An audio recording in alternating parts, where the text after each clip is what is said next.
Hallelujah. സ്തോത്രം. ദൈവത്തിന് മഹത്വം.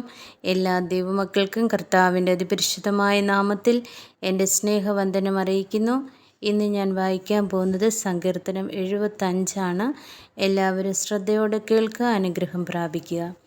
ദൈവമേ, ഞങ്ങൾ നിനക്ക് സ്തോത്രം ചെയ്യുന്നു, ഞങ്ങൾ നിനക്ക് സ്തോത്രം ചെയ്യുന്നു. നിൻ്റെ നാമം അടുത്തിരിക്കുന്നു. ഞങ്ങൾ നിൻ്റെ അതിശയ പ്രവൃത്തികളെ ഘോഷിക്കുന്നു. സമയം വരുമ്പോൾ ഞാൻ നേരോടെ വിധിക്കും. ഭൂമിയും അതിലെ സകല നിവാസികളും ഉരുകിപ്പോകുമ്പോൾ ഞാൻ അതിൻ്റെ തൂണുകളെ ഉറപ്പിക്കുന്നു. ഡംഭം കാട്ടരുതെന്ന് ഡംഭികളോടും കൊമ്പുയർത്തരുതെന്ന ദുഷ്ടന്മാരോട് ഞാൻ പറയുന്നു. നിങ്ങളുടെ കൊമ്പ് മേലോട്ടുയർത്തരുത്, ശാഠ്യത്തോട് സംസാരിക്കുകയും അരുത്. കിഴക്ക് നിന്നല്ല, പടിഞ്ഞാറ് നിന്നല്ല, തെക്ക് നിന്നുമല്ല ഉയർച്ച വരുന്നത്. ദൈവം ന്യായാധിപതിയാകുന്നു.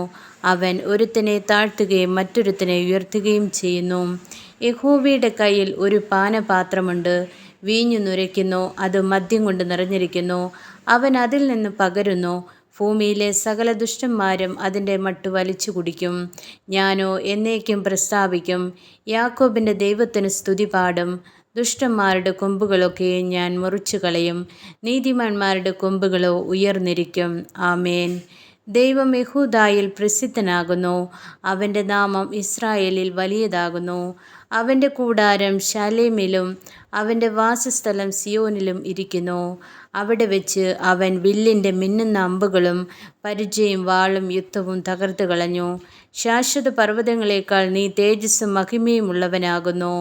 ഹല്ലേലൂയ. സ്തോത്രം. ധൈര്യശാലികളെ കൊള്ളയിട്ട് അവർ നിദ്ര പ്രാപിച്ചു, പരാക്രമശാലികൾക്ക് ആർക്കും കൈക്കരുത്തില്ലാതെ പോയി. യാക്കോബിൻ്റെ ദൈവമേ, നിന്റെ ശാസനയാൽ തേരും കുതിരയും ഗാഢനിദ്രയിൽ വീണു.